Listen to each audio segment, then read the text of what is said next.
times. Here we go. Yeah. Hello. Hi, Ivor. Hello there. Hi, how you doing? I'm doing good. How are you? You must be Ivor. I must be. And you must be Paul. I must be indeed, yes. Yeah, you're looking great. Well, thank you. So are you. Thank you so much for joining me. It's a pleasure for having me. I'm a huge fan of yours. Well, thank you.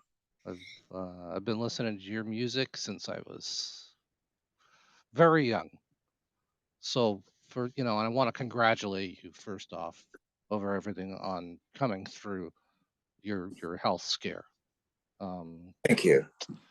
Thank you very much. It's been a journey. It's been a very interesting journey too, and I think making this album was part of the process of healing. To be honest. Would you like to tell our readers? I know you. I mean, I know the background on it, but would you like to tell us anything about it? Yes, absolutely. Well, when I had I had a rest really, and I was sitting at home with the acoustic guitar. He wants to talk about the health. Oh, the health. Oh, you want to talk about health? Okay, I thought you were talking about the album. The health scare was okay. Basically, Ivor, Paul had 11 mini strokes, TIAs, and 2 major strokes. And prior to that, he had a heart incident as well, where we got him to emergency so in time, so there was no damage to his heart. But he did have to have a stent put in. So that we caught it then. And then in 2019, that's when he had the second major stroke, and that left him unable to talk, read, write, any of those everyday things. So it took about a year and a half for him to come back through music, really, to learn to play the guitar again, to learn to talk again, to learn to read, to write, to walk, to play, to sing, all of those things. So, the basic little things like that. Yeah, I mean, even brushing his teeth, he had to relearn that. To eat, he had to relearn that. Yes, not a nice place to be. No. But the Paul can talk about his healing process. A couple of the things that we did naturopathically was we did NED therapy, which stimulates the mitochondria in the body, and that rejuvenates your cells. And then hyperbarics was huge for Paul. That was like watching a wilted plant come back to life. The more pure oxygen sessions he did, the stronger he became. And also reflexology. When he was in the hospital for the 2.5 weeks he was there, his right hand went straight up into the air and was staying there, except when he laid down, it would come down.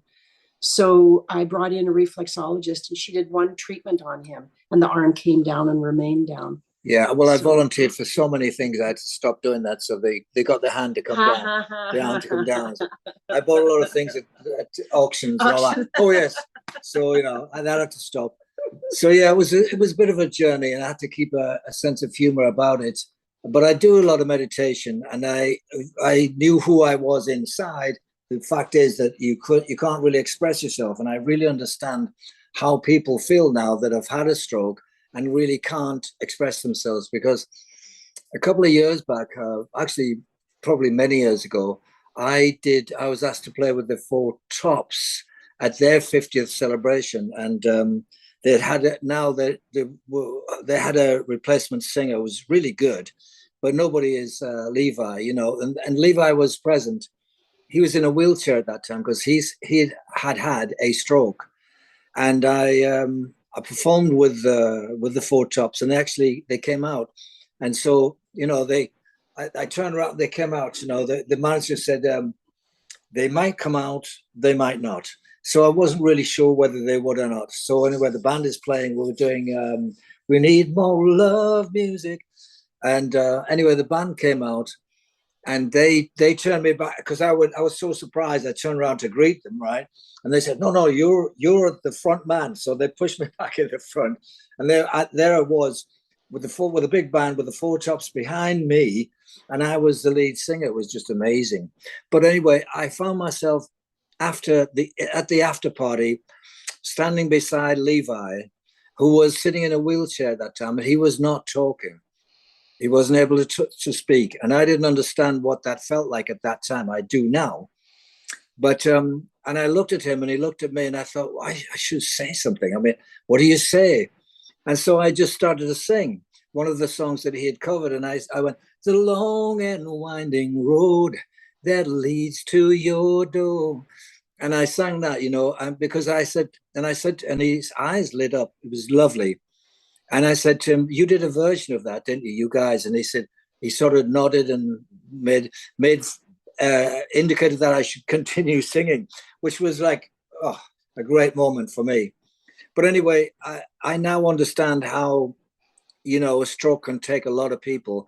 And the reason I'm sort of coming clean with this, as it were, is because I want to tell people that there is hope, even though you might have had a stroke. And sometimes it can be very, very debilitating. People can end up in a wheelchair and all the things that it can do. So, and I would definitely recommend hyperbarics. Also, I do shiatsu, which is a kind of lymphatic massage, Japanese lymphatic massage.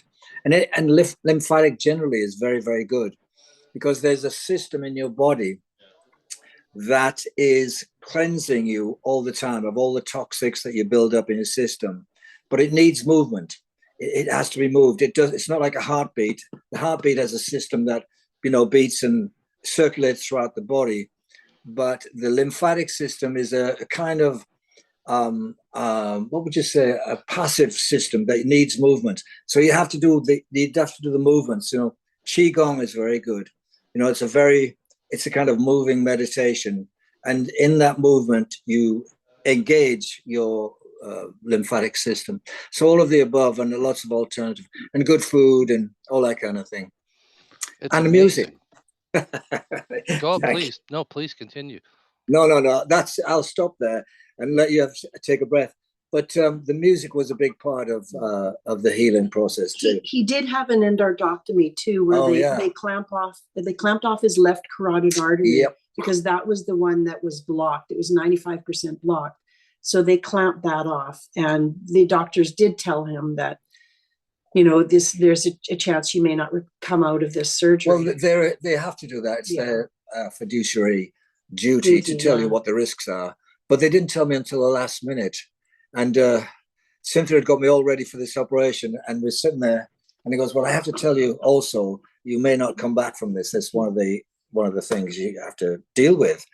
And so there was a second's pause, and I went, well, you know what? We're here now. If I don't do this, that's not a good prognosis. If I do, there's a chance. So let's go ahead and do it. And we went ahead. Yeah. But yeah. Incredible. Yeah, every year my doctor tests my carotid artery, and I've always wondered, why does he test this thing? Now I know. Yeah. Well, there are two. There's one each side of the neck, and they said they were going to keep an eye on this other one on the right-hand side. Mm-hmm. So far, it's pretty stable, and the left one is like clean, Mm-hmm.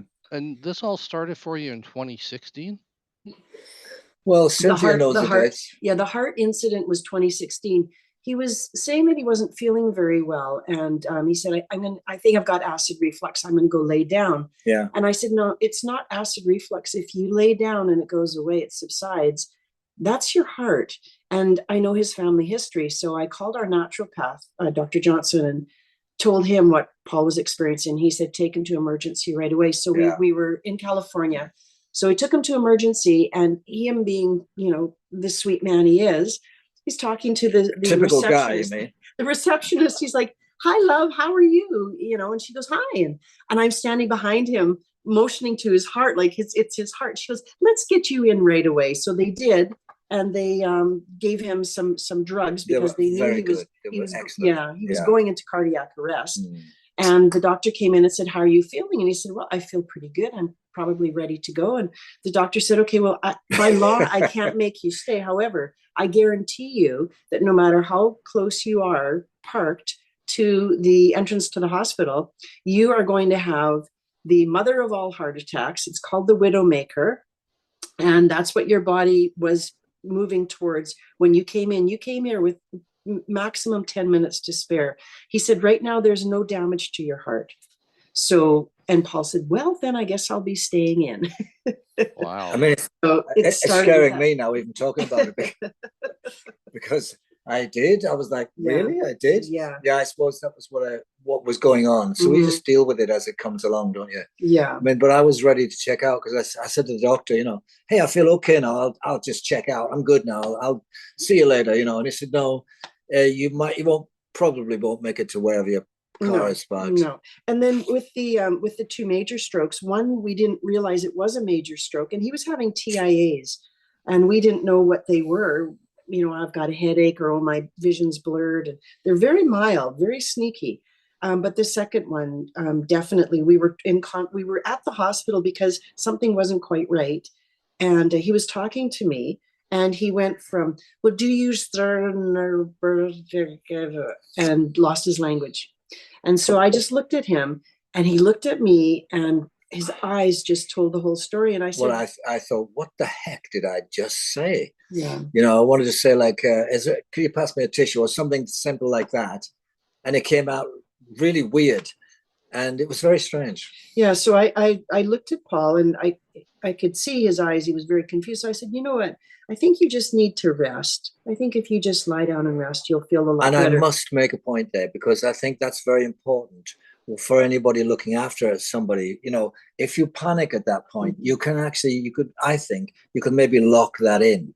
That fear, if you just say, well, go to sleep, and when you've slept it off, you'll be fine. You can actually, at that point, being myself, I could go to sleep and believe that and wake up more or less okay. Yeah. Well, Paul said, yeah, no, you still didn't have your language, but Paul said that was the best thing I could have done, because I was calm. He was calm. He thought, well, if she's not worried, then I've got nothing to worry about. Yeah, I think that's a good approach. Yeah. So he laid down and slept. I went out to the nurse's station and said, I need the cardiologist here, the neurologist here, the speech pathologists. Hold on the proctologist. We don't need him or her.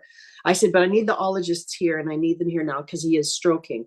So she made the calls, and about an hour later, they all showed up en masse. And Paul woke up, and he still didn't have his language. It took the language about 9 days, to come back. But then it was the slow process of, I introduced him to the guitar after he came home after 2.5 weeks. He came home, and I had the guitar out. I had the case open, and he just put the lid down. And this went on for months and months. It did. Okay. And then finally, one day, after, 6 to 9 months, he had it on his lap, and he was playing it like a slide guitar with both hands, playing the neck and the body of the guitar. And I thought, okay, well, he's sort of getting it. But it took about 1.5 years for him to come back to playing. Yeah. Yeah. And singing too. And the first song I wrote coming out of that was, in fact, Melting. Down, down, which is a kind of bluesy influence, atmospheric song. And I really like that one. Coming back to the album. Yeah, no, and I do want to get to the album and actually talk about all the tracks, because I've listened to the album. I think the album's great. Thank you. Especially the vocals. And yeah, originally when I put this interview together, I was going to ask, where have you been since you recorded your last album? But then I saw the other interviews you'd done. I was like, oh, okay, that changed the entire tone. And it became even more amazing that somebody who's known for such a distinct voice went through all of this and was able to come back and record an album that frankly, it sounds like you recorded this in the 1970s. It sounds like you're almost picking up from 50 years ago. It's astounding. How do you? Thank you. Was there any one track that you particularly liked, Ivor? Yeah, Living It Up. Okay. Living It Up. It sounds like the cousin to Rocksteady. Oh, wow. Well, that's a song about, it's a sort of the story of my career, basically. The whole journey from my hometown in Middlesbrough down to London. Then from London, I made it out to America. And during all that time, I was very influenced by the music that came out of America, which was a lot of blues, a lot of soul, a lot of jazz, a lot of rock and roll, of course, and country too. So all of the above, I've always followed that music, and it's led me all around the world. It's kind of my ode to America and American music. Add a little bit of Canada in there too. And a little bit of Canada. But I was going to ask how you ended up in Canada. Had you met Cynthia there? Well, that's the reason I'm in Canada, to be honest. To be quite honest, she's been my godsend, I must say. And I met her, we hit it off. I mean, for a while, I was commuting between London and Vancouver, basically. But it got to be, it's kind of a long way. So I kept staying longer and longer. And I looked at her one day and I said, sweetie, I think I live here, don't I? And she said, yep, I think you do. I said, will you marry me? She Yeah, said, yeah. Great. Sounds like she was your guardian angel, definitely. It also It does. It does. And that's the way I think of her. She's my guardian angel, no doubt about it. Yeah, man. sounds like Cynthia also has a medical degree.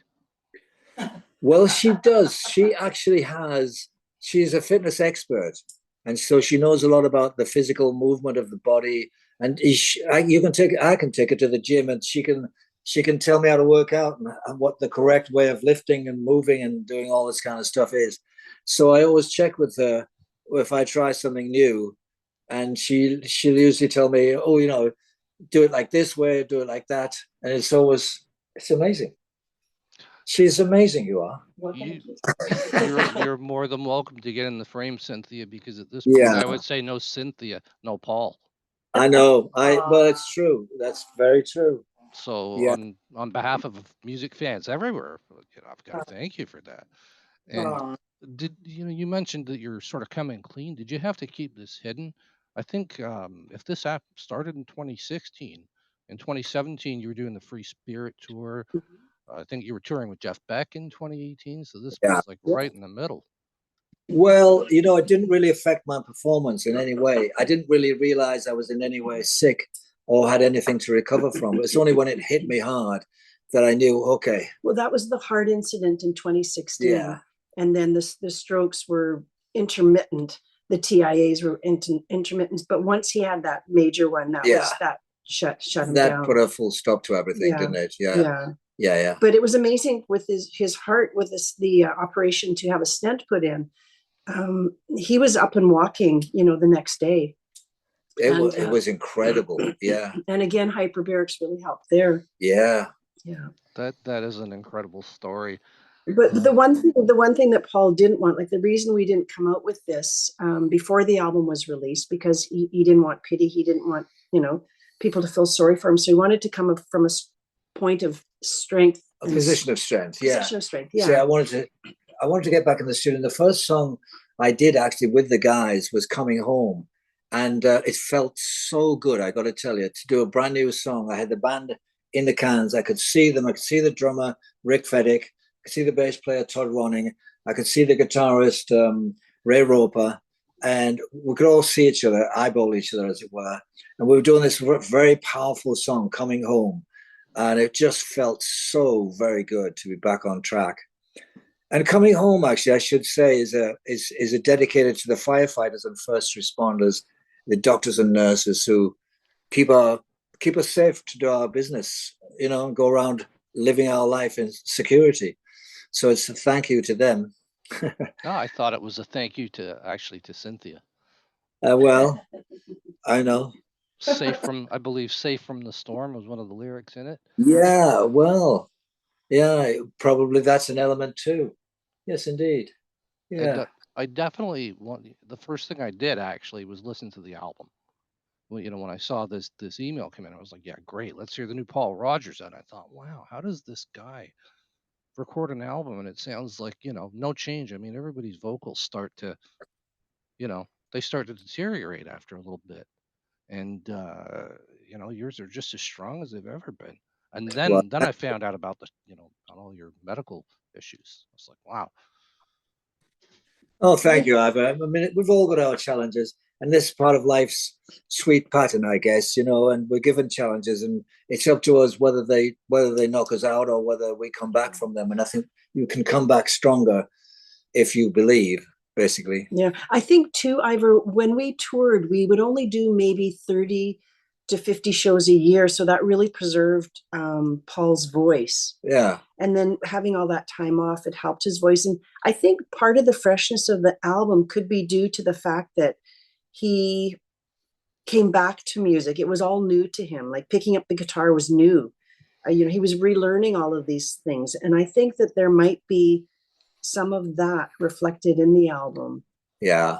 Because it was all new to him. The singing was new, playing the bass was new, playing acoustic was new, drumming, it was all new to him. It was like, rediscovered. Yeah, exactly. Yeah, it was a rediscovery.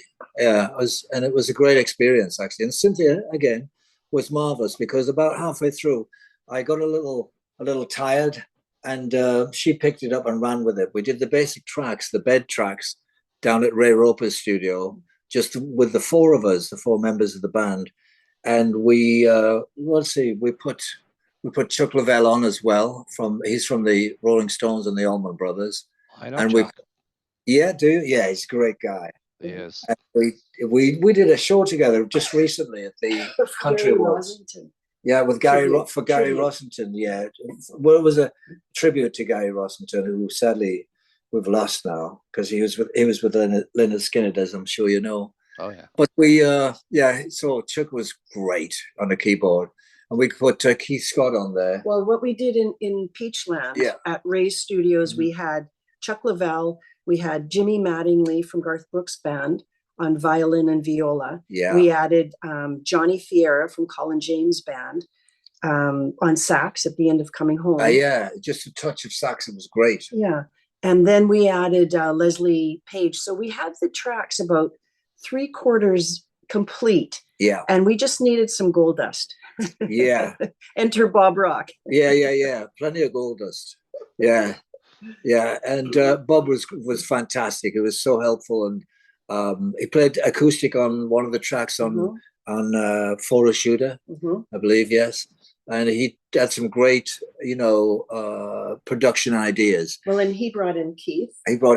Yeah. And Keith he brought Scott, in Chris Jestrin. Keith, I'm sorry? He brought in Keith Scott from Bryan Adams' band. Okay. And then he also brought in a keyboardist by the name of Chris Jestrin, who plays in his own funk band in Vancouver. And he's a graduate from the Berklee School of Music in Boston. And he came into a phenomenal musician. So good. He came into the studio, introduced himself, and Bob said, okay, well, head on in. I want you on the Hammond for we're going to put some Hammond on this. So when you're ready, we'll hit the track. We'll press the button to record. And Cynthia says to him, I looked around the room and I said, am I missing something here? He hasn't heard the track. And they said, yeah, no, he hasn't. And I went, Chris, are you okay with that? And he went, yeah, they do it to me all the time. And I was like, okay. Yeah. And he played along with the track. Yeah. Having never heard it, and we used it. Yeah, that's amazing. How good he is. Yeah, he just vamped, and we used a lot of that, didn't we? Yeah. We did. How did you end up on Sun Records? That's quite a venerable label to be on. I honestly don't know. How could that happen? It's amazing. But I'll tell you what did happen. I had a conversation with a music conglomerate, Primary Wave, who actually owns Sun Records nowadays. And they asked me what I was doing, and I said that I was in the studio because this is what I was doing. I was working on some new tracks. It wasn't really an album at that point. It was just I had these acoustic ideas, and I was in the studio basically to see if I could still do it. And we'd put a couple of tracks down, and it was shaping up really nice. But they said, well, when you get through, Sun Records would be very interested in releasing those tracks. So that gave me an incredible boost. Sun Records have been fantastic. The people up there, the team, the whole team. And because of them, I'm sure that this album came to fruition. Yeah. Did you record the entire album in Vancouver? We recorded the entire album in Peachland at Ray Roper's studio. And then we moved everything to Bryan Adams' studio in Vancouver. For the finishing touches down there in Gastown. And we mixed it there too, because it's a great studio. Yeah. Bryan Adams still has a studio in Vancouver, huh? Oh, yeah, absolutely. Yeah. I thought he had completely moved to London. Well, I think he personally has moved to London. I think that's yes, he has. Yeah, I think that's where it's at. But he's still got the studio there. It's a great studio. He's got a collection of mics. When you go up the stairs, there's this whole collection of mics on display, and it's really wonderful. And they've got a lot of, it's a great space. It's an old warehouse. It's converted. I think they received awards for that studio for artistic or architectural awards, award. Yeah, because it's such a great. It's the oldest brick conversion. building. It's the oldest brick building in Vancouver. Yeah, in Gastown. There. Yes. Yeah. Interesting. Yeah. So the name of the album, Midnight Rose, what does that mean? Well, shall I tell the story about? Sure. Well, it was Cynthia's 50th birthday. 13 years ago. 13 years ago. And I said to her, "What do you want for your birthday, darling?" And she said, "Well, I'd like some what was it? Some birdseed and glass blender and all this stuff. Bush. Oh, butterfly bush." And I said to her, "Look, it's your 50th birthday, my dear. I can't buy you some, birdseed for your birthday." And she said, "Well, paint me a picture then." And I said, "Okay, what kind of birdseed do you want?" You see, because I was trying to get out of, I didn't want to paint a picture. And so she said, "No, we can't, that's off the table now. You've got to paint me a picture." I'm like, "Oh, darn it." So I did a little painting for her. Actually, what did I use? Acrylics. Yeah, beautiful acrylics. And I called it Midnight Rose. And I didn't think too much of it, but she loved it and she was happy. So that was her birthday, and it was great. So when I wrote the song, what's it about? It's about, I mean, I do think there are many lonely people out there that if they had a change of environment and were loved, would come to life and flourish. And that's what the song is about. It's kind of, it's very much a love song.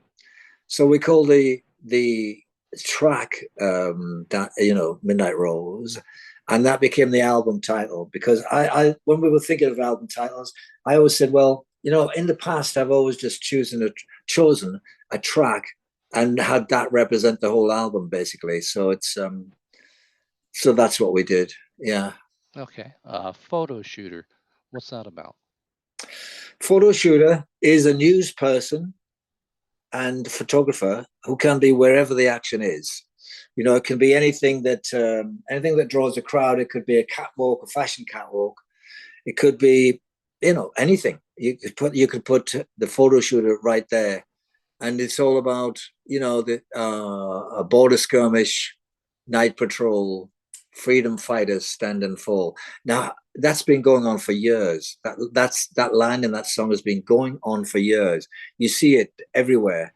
Freedom fighters. I mean, they think they're fighting for freedom, but what is it they're fighting for? I don't know. Sometimes, I do wonder. But anyway, it's about news, basically. Right? I mean, photographer at a concert. At a concert. Anywhere. Anywhere that draws a crowd draws the photo shooter. Yeah. Okay, so you weren't being followed around by paparazzi. Oh no, no, thanks. Dance in the Sun, was that sort of autobiographical about all the health struggles? Well, it's about all the trials and tribulations everybody goes through, not just me. I talk about my health issues, but everyone's got some kind of issues that they have to deal with in life. They go through life, and hopefully you'll get to a point sometime in your life when you can dance in the sun, or the rain, or the snow, or the wind. Or the wind. You can have your moment in the sun, and that's what the song is really about. Actually, it started life with Cynthia rescues lots of animals. She being one of them. No, that's not dancing the sun. Oh, that's not dancing. No. Oh, beg your pardon. Yeah. You can talk about the children. We'll edit that bit. Sorry. End. Yeah. This is print. Okay, sorry. So at the end of Dance in the Sun, right. We sneakily recorded our 3 grandchildren, Sunny, Bodhi, and Uma, giggling. Yeah. And so you'll hear them giggle on the end of the track. There's nothing more joyful than children laughing. It's a joy. Yeah. And I'm just going to go through the rest of the tracks. Take Love. Who's running away in the song? Well, that's where I got mixed up just for a second there, because Take Love, it started life when Cynthia, she rescues cats. She rescues all kinds of animals. and I am one of them, to be honest. And she had this rescue cat called Sheriday that was A chocolate point Siamese red. a chocolate point Siamese. Siamese. Anyway, she was very proud and very arch, you know. And I think she was Egyptian, Snobby. very snobby, yeah. And you couldn't get close to her to love her and stuff like that. So I was sitting with a guitar one day, and I heard Cynthia say to the kitty, you know, Sheriday, I can't love you if you keep running away. And I went, that's a good opening line for a song, because it's such a human response, you know, to run away from love, unfortunately. It's, you know, when it's offered to you, you should take it. And so Take Love Was Born, that was the opening line, and I went on from there. Okay. Yeah. And how about Highway Robber? Is that just a story? Yeah. Well, it is. Yeah, I think it's a story, and I love a song with a story. I like Shooting Star, you know, and all of the ones with stories. I've always liked a story, and I think I was watching a lot of Hollywood movies as a kid, like Clint Eastwood spaghetti westerns, and I was very influenced by that sort of, you know, hero come outlaw and the development of that, you know. But basically, the hero is actually really a good guy, but he's an outlaw as well, you know. Robin Hood. Yeah, like a Robin Hood of the Wild West, if you like.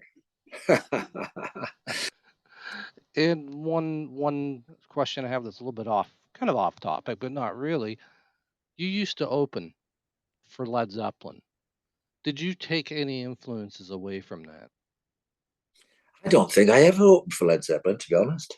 But we did. We were very close, and they would come on stage and jam with us. They jammed at the Rainbow Theatre when we played there in Finsbury Park in London. They were all standing on the side of the stage, and and including Peter Grant, actually, the manager. So there they were. There was Jimmy, there was Robert, there was John Paul, and there was John Bonham. They're all standing on the side of the stage, and they were so into it. I said, come on, guys, get on the stage. And they were like, no, this is your show. You do it. And so the audience was ecstatic at that point with Bad Company playing. You know, they were a really great audience. But when Led Zeppelin walked on as well, because they had no option. I didn't give them an option. So we had to find another drum kit, and we had to find all the amps for them. And everybody was a panic. All in like a minute, about a minute and a half to get this together. The poor roadies who were under the gun. But they all came on, and we did this amazing jam, and the audience just loved it. So it was great. But I don't think we ever actually opened for them. Well, I would have loved to, but I don't know if we did. No, you didn't. But there was at Ahmet Ertegun's tribute in London at Wembley. Yes. Paul played solo. Right. And so there were a lot of people on the bill, but so technically, I guess you opened for Led Zeppelin. Well, as a solo yes, artist, yes. Basically, that last gig that they did. You played Seagull and All Right Now. Yeah. But then in 2016, when we were in the UK doing the Free Spirit tour, Robert Plant and Brian Johnson came and joined Paul on stage. And to be there, Ivor, the eyes bugged beyond bugging in the audience. Yeah. I've never seen so many. It was lovely. Eyeballs. It was lovely. They couldn't believe it because first Brian walked on and then Robert walked on, and people were just like, oh no, this is not happening. I know, really. It was fantastic. Yeah, it was really a moment in history. And I think you can find it on YouTube. Yes, you can. And I said to Robert, what shall we do if you come on stage? No, because we'd sort of semi-planned it without really trying at a sound check or anything. We said, let's do Money. You know, the best things in life are free. You can give them to the birds and bees. Give me money. That one, you know. And so we each took a verse. You can money, don't get everything. It's true. What I don't get, I can use. Give me money. And whoever was singing the verse, the other two would sing, that's what I want. And it was so great. It was so powerful. And it was probably the best version of Money I've ever done. I actually did see that on YouTube, and I was going to ask you how that came to take place. Well, you know, the tambourine. Brian? Brian, yeah. Brian said, well, I don't want to come on stage. I'm not coming on stage. I'm just going to stand on the side, he says, you know. So Cynthia had a word with him. Again, Cynthia moved in. And I gave him a tambourine. he So I said, gave him a reason to get out on why don't you stage. just go out on stage and just play a tambourine, Yeah. you know? And so as soon as he got out there, it's like, He's got to sing. his professionalism took right over, you know. It's like, whoa, and he had to be part of it. So he did, and it was great. It was the best night of the tour, wasn't it? Yeah. And then we were playing in Nashville, and Paul was doing his Brian's show. And so we said, well, come to Sound. I said, Brian Johnson. He does an interview show. Yeah, I get an interview. Yeah. He was very good. Really good. And so we did the show, and then we said, well, you know, come to, do you want to get up for a jam on the night? He went, no, that's right. Yeah. He wanted to, but his attorneys said, no, you can't. You do not step foot on that stage. No. Because anyway. Yeah. So they just said, no, you can't do that, because he had his hearing issue. Oh, yeah. And so then I said, well, why don't you come to sound check? They didn't say anything about sound check. And he went, he goes, I like the way you think. So he came to sound check, and he got up and sang with Paul. But in your dressing room first, they sang the Hunter. We did the Hunter. And then they got up on stage and sang the Hunter. That was funny. His voice is something else. Yeah. Oh, yeah. No, it was so funny. If you check out Brian's show, you'll see some of the footage. It was fun. Yeah. That's great.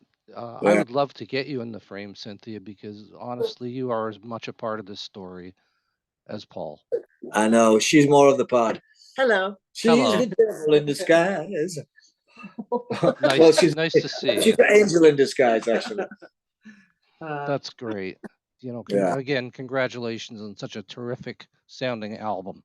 And I wish you much success with it, which I'm sure you'll get.